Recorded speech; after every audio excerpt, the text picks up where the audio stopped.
ययाति का देवयानी के साथ विवाह। वैशंपायन जी कहते हैं, जन्मेजय, एक दिन की बात है। देवयानी अपनी दासियों और शर्मिष्ठा के साथ उसी वन में क्रीड़ा करने के लिए गई। अभी वह विहार कर ही रही थी कि नहुष नंदन राजा ययाति भी उधर ही आ निकले। वे खूब थके हुए थे, जल पीना चाहते थे। देवयानी शर्मिष्ठा और दासियों को देखकर उनके मन में जिज्ञासा हो आई और उन्होंने पूछा, इन दासियों के बीच में बैठी हुई आप दोनों कौन हैं? देवयानी ने उत्तर दिया, मैं दैत्य गुरु महर्षि शुक्राचार्य की पुत्री हूँ और ये मेरी सखी दासी है। ये दैत्यराज वृषपर्वा की पुत्री है और मेरी सेवा के लिए सर्वदा मेरे साथ रहती है। इसका नाम शर्मिष्ठा है। मैं अपनी सब दासियों और शर्मिष्ठा के साथ आपके अधीन हूँ। आपको मैं अपने सखा और स्वामी के रूप में स्वीकार करती हूँ। आप भी मुझे स्वीकार कीजिए। आपका कल्याण हो। ययाति ने कहा, शुक्र नंदिनी, तुम्हारा कल्याण हो।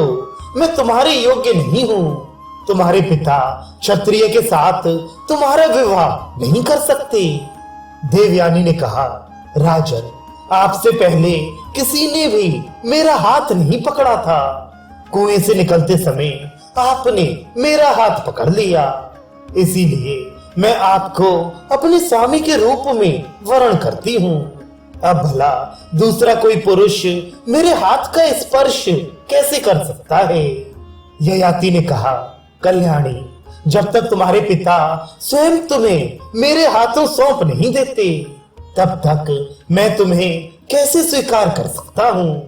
तब देवयानी ने अपनी धाई से पिता के पास संदेश भेजा। उसके मुंह से सब बातें जो कि तुम सुनकर शुक्राचार्य राजा ययाति के पास आए। ययाति ने उठकर उन्हें प्रणाम किया और हाथ जोड़कर उनके सामने खड़े हो गए। देवयानी ने कहा, पिताजी, ये नहुष नंदन राजा ययाति हैं। जब मैं कुएं में गिरा दी गई थी तब इन्होंने मेरा हाथ पकड़कर मुझे निकाला था। मैं आपके चरणों में पड़कर बड़ी नम्रता के साथ प्रार्थना करती हूँ कि आप इनके साथ मेरा विवाह कर दीजिए। मैं इनके अतिरिक्त और किसी को वरण नहीं करूंगी। देवयानी की बात सुनकर शुक्राचार्य ने ययाति से कहा, राजन, मेरी लाडली लड़की ने तुम्हें पति रूप से वरण किया है। मैं कन्यादान करता हूँ। तुम इसे पटरानी के रूप में स्वीकार करो। ययाति ने कहा, ब्राह्मण, मैं क्षत्रिय हूँ। ब्राह्मण कन्या के साथ विवाह करने से मुझे वर्ण संकरता का दोष लगेगा। आप ऐसी कृपा कीजिए और वर दीजिए कि वे महान दोष मेरा स्पर्श ना करे।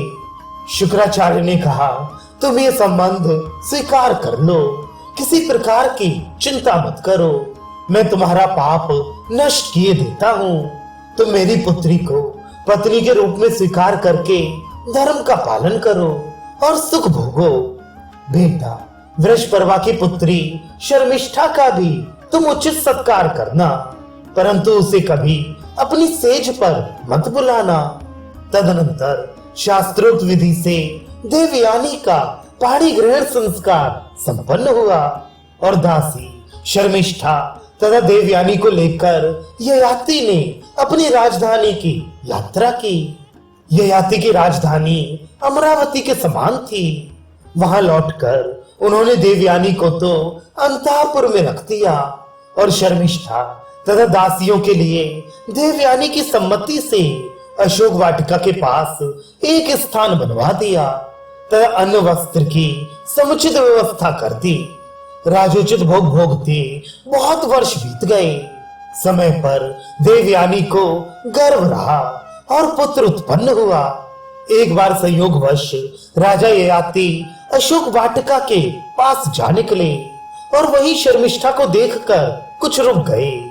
राजा को एकांत में पाकर शर्मिष्ठा उनके पास गई और हाथ जोड़कर बोली, जैसे चंद्रमा, इंद्र, विष्णु, यम और वरुण के महल में कोई स्त्री सुरक्षित रह सकती है, वैसे ही मैं आपके यहाँ सुरक्षित हूँ। यहाँ मेरी ओर कौन दृष्टि डाल सकता है? आप मेरा रूप, कुल और शील तो जानते ही हैं। ये मेरे ऋतु का समय है। मैं आपसे उसकी सफलता के लिए प्रार्थना करती हूँ। आप मुझे ऋतुदान दीजिए। राजा ययाति ने शर्मिष्ठा के कथन का औचित्य स्वीकार किया। उन्होंने उसकी प्रार्थना पूर्ण की।